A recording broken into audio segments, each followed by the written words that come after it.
Welcome back to AP Television, your go-to channel for mastering the AP Macroeconomics exam. Today, we're diving into Unit 3.2, Multipliers, an essential topic for understanding how changes in spending ripple through the economy. Did you know that a single dollar spent in the economy can lead to much more than just that $1 in economic activity? This concept is key to understanding how government spending, taxes, and consumer behavior can dramatically influence GDP. Multipliers are powerful tools for policymakers and economists. By the end of this video, you'll understand how small changes in spending and taxes can lead to significant shifts in national income and output. Let's dive into the mechanics of the multiplier effect. So, what exactly is the multiplier effect? It refers to the process by which an initial change in spending, like government spending, investment, or even household consumption, leads to a larger overall increase in national income and GDP.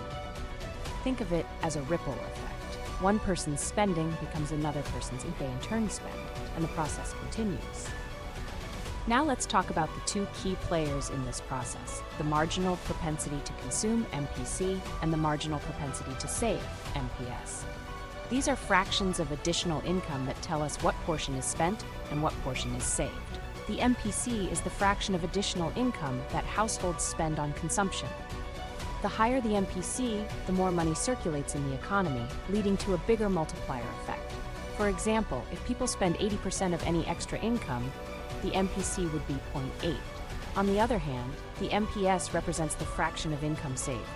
Since MPC plus MPS equals 1, if you save more, the multiplier effect will be smaller. Let's break it down with the spending multiplier formula. The spending multiplier is calculated using the formula. Spending multiplier equals 1 minus MPC. For example, if the MPC is 0.8, the multiplier would be 5, meaning that for every $100 increase in spending, GDP could increase by $500. But there's more than just spending to consider. There's also the tax multiplier, which measures the impact of a change in taxes on GDP. It's a bit smaller because only part of a tax cut is spent, depending on the MPC. The formula for the tax multiplier is tax multiplier equals MPC, so 1 minus MPC. If the MPC is 0.8, then a tax cut would have a multiplier effect of -4, meaning a $100 tax cut could increase GDP by $400. Now, why do these multipliers matter? During recessions, governments use the multiplier effect to stimulate growth by increasing spending or cutting taxes.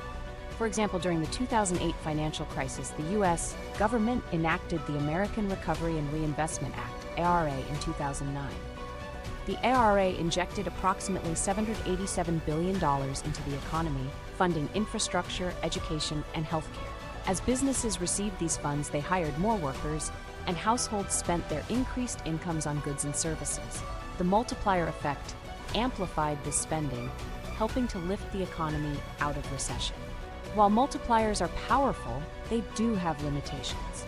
For instance, at full employment, the multiplier effect is reduced because there aren't enough unemployed resources to absorb new spending without causing inflation. Additionally, leakages like savings, taxes, and imports reduce the size of the multiplier. And don't forget about the crowding out effect, where increased government spending can raise interest rates, reducing private investment. This weakens the multiplier's impact on the economy. To sum it up, the multiplier effect shows us how changes in spending and taxes have far-reaching impacts on the economy. We learned about the MPC, MPS, the spending multiplier, and the tax multiplier. We also saw a real-world example of this during the 2009 stimulus package. Now, here's something to think about. How might changes in government spending or taxes affect your community? What would happen if the government decided to cut taxes or spend more on local infrastructure?